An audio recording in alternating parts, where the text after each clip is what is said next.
Ilja Laurs, welcome to Global Newsmakers. You were selected by the World Economic Forum as a global technology pioneer for 2011. How important is being global for you? Well, you have to realize that I'm coming from a tiny country called Lithuania. It only has 3 million people. So coming from a country that small, it's very important to have a very ambitious goal because it's way not enough to become big in a small country. So I think that from personal perspective, apparently, you want to be as big as possible. And by the way, one of my personal measures of success is how many people worldwide you touch with your ideas, technology, vision that use your product. But on top of that, this ambition coming from a small country, proving that from a small country you can go global, you can dominate the world is very important as well. So it's both. Why is the mobile application market such big business, and why did you decide to pursue this particular line? Well, I felt a while ago that mobile phones are becoming a big part of our life, so that wasn't secret at all. But when you think of that, it's really the device which is both very personal, so you really spend a lot of time with that and all your personal stuff here. And second is you have it all the time with you. So when you measure, by those ultimate measures of a medium like mind share, consumer engagement, mobile phone is by far bigger than anything else, including TV or computer or radio or print or anything like that. So I always felt it's going to be like a massive opportunity. But apparently this opportunity translates into something real only last few years. So I think it's something where we really want to continue, which is still growing. You've spoken about the personal element. How important do you think the actual founders of the business, the pioneers, are to the integral success of that business? And how affected do you think Apple is by the passing of Steve Jobs? Apparently, it's very difficult to tell what's exactly going to happen to that company. But I want just to maybe mention two interesting angles, how I look at the big companies that really have an outstanding differentiating product is one of them is you can really in many ways compare, say, building a successful product like writing a book. Apparently, yes, you have a lot of stuff, publishers and supporters and marketers and, ton of stuff that really add to writing a book. But you have a writer who does the story, right? So what would the book like without a writer? Probably very different from the original idea. So I think that in really successful products, it's way not enough just to put it by a team of people, professional looking something. It has to have a soul to it, and the soul has to come from somebody. So, and again, creating the product, you feel like that. You really create something which you're not optimized for, profit or something else. You just feel that is right. So from that perspective, I think having somebody who really drives the vision, drives the idea is fundamentally important. Otherwise, you don't have a successful book. And the second interesting point is, apparently founder is always somebody who knows every single part of the company, how they work together, what's the synergy between different people and different departments. And I don't know if you've seen the movie Matrix, but there was a point where Neo came to this land full of robots, truly amazed, and said, how the hell is all thing working? And somebody said to him, well, we have no clue. It somehow works, and we just continue going.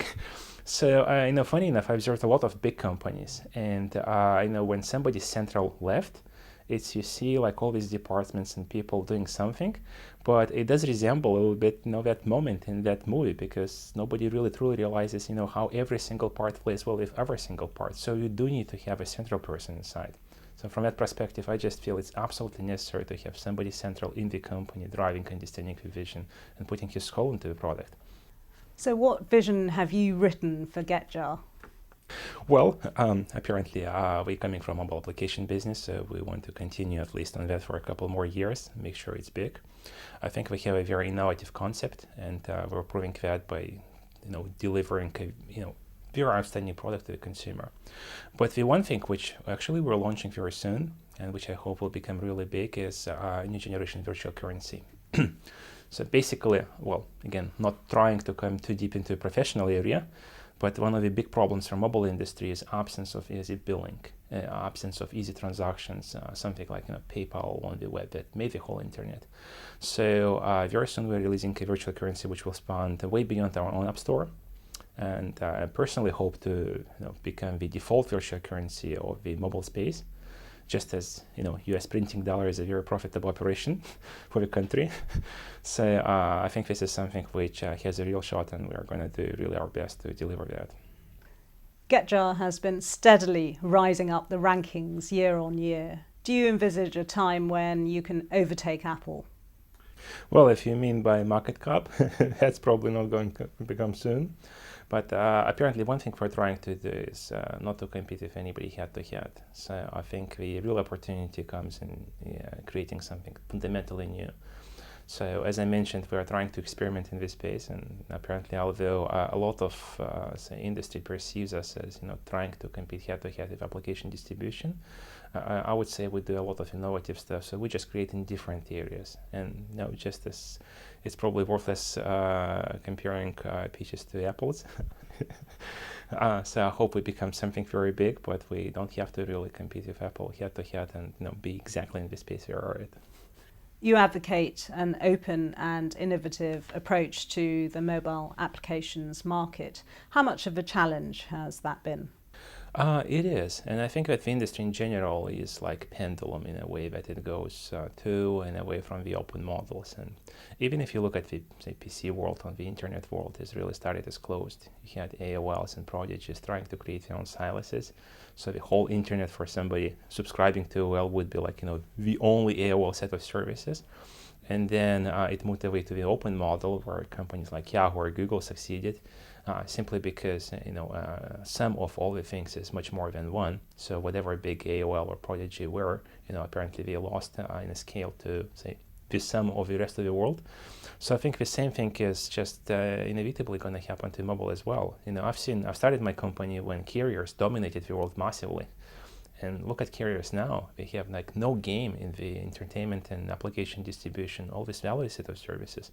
So I think that those closed platforms, and apparently Apple is one example of a very closed platform, are just not going to make it in the long run.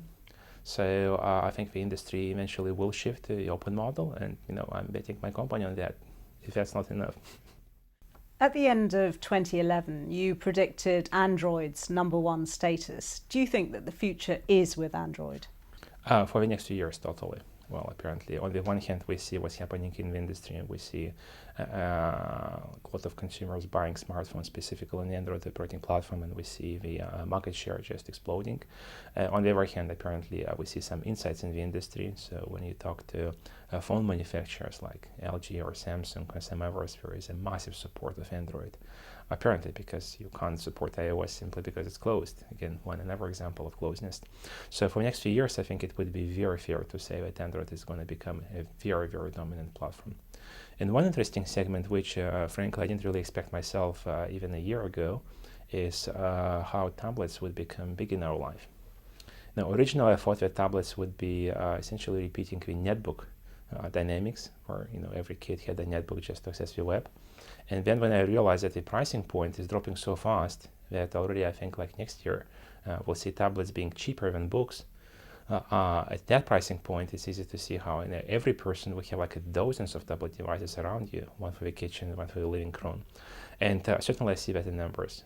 We sign a lot of deals with tablet manufacturers, so I see what's happening, what the sales are progressing. So all of them are powered by Android, almost no exception. So that will get another momentum to the operating platform.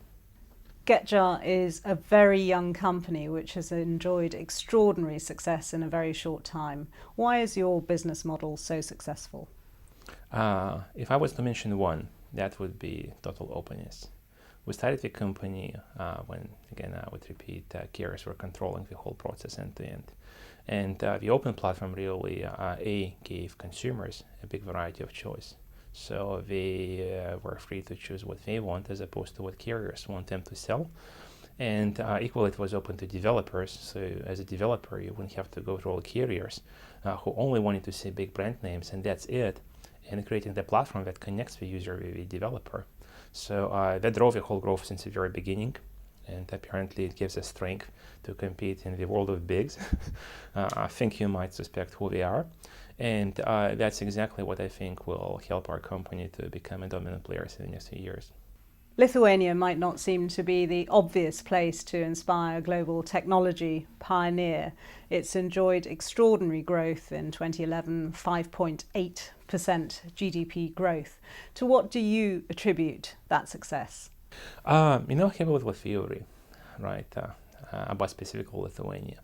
And the one thing which is very not obvious for especially the rest of the world is how technically savvy the current generation is.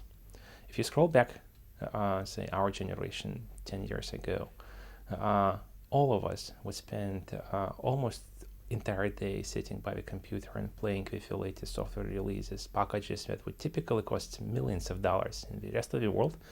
But because at that time the IP protection was almost non-existent in the country, as a kid you would simply load your computer with like everything, and you would play with everything. So scroll 10 years, I mean, nothing to really be proud of, because that's apparently not the right thing to do. But it created a generation of hackers, as I call it. So you take an average Lithuanian today, they would be able to reinstall the Windows easily, to put like a Linux as a second operating platform on the computer, because that's what they've done for the last 10 years. You would be able to install the most professional software packages, and you would be able to work with them, be it graphics or be it software development or be it game design or something like that. So it created two really interesting phenomena. One is, as a consumer society, it's very advanced. So that means we're really perceptive to technologies like e-banking or e-government or voting or things like that. And even if you look at the statistics, the level of penetration of mobile banking, internet banking, e-voting, those is just by far larger than anywhere in the world. And on the other hand, also this hacker generation created, say, a lot of talents who simply know technology really well and can produce new ideas. So we lack in maybe some other areas, like ability to scale the business, ability to really put together a business model and market it well and sell it well. So this is something we're still learning to do. But when it comes to technology, to new ideas, to talent, I think we're really well set for at least creating some new concepts. Let's just go back a few years. You were born actually into the Soviet Union. You went to America on a student exchange program in the 1990s. Do you think that that was the formative experience in terms of shaping a truly global outlook? Yes, absolutely, absolutely. Well, it was at that time 16. So when at 16 you go to, I wouldn't even say new world, it's like new universe, because apparently in Soviet Union things were really, really much different, and a lot of things which you take it for granted, just that define your personality, your mentality, your view of the world, you just see that it could be done totally differently. So the one thing which happens, apart all the other great things, is that you start really challenging every single thing that you believe is, exists in the world, and that sends your mentality free. So, people don't do many things simply because of the mental barriers. Just, this famous story about the box. So you don't go outside the box because you believe it's closed. So what I observed is really, by seeing it from a different angle, and so many assumptions not holding true, really started, me challenging like everything around me, and I think that really has helped a lot to change my view of the world and personality to a large extent. You've become a tremendous Lithuanian success story, a great ambassador for your country. You also sponsor Lithuania's basketball team. How important are your Lithuanian roots? Well, again, when you achieve your basic goals in life, which is financial security, stability, and at least some basic establishment, I think every personality goes through a hierarchy of needs and things to do in life, because apparently you want to achieve something bigger. And one thing which I spend a lot of time, maybe 10 to 20% on, is really trying to bring back the knowledge that I acquired outside Lithuania into Lithuania. Because again, as I mentioned, I think the country is really well positioned to innovate. But unfortunately, because we only had 20 years of the market economy, a lot of things are totally unheard of, like ability to market, ability to sell, management, product management, project management, they simply don't exist. So without those, even though you might have a really great idea, you can't really put together a business and scale that. So it is very important. I think we have a ton of potential. And I'm really trying to bring back, all this knowledge that I acquired, And primarily that translates into, say, me speaking in universities, because I find the university crowd the most perceptive to those ideas. So I do around maybe 20 to 30 appearances in universities every year, and I think that changes at least something in the country. From your perspective, are there any other Getjars about to explode onto the international arena? Yes. One illustration I would mention is there is a wonderful startup event in Helsinki called Slush, which collects entrepreneurs and startups from the area. And thanks to Angry Birds and Rovio, the event has become even more successful and popular. So we were running last November a competition of startups in the region, and we were picking top 20 entrepreneurs of all the regions: Germany, Russia, Lithuania, Latvia, Estonia, Finland, Sweden, and other countries. So of the 20 most promising startups, 4 were Lithuanians. I think this is really telling. Ilja Laurs, thank you very much indeed for joining me on Global Newsmakers. Thank you for having me.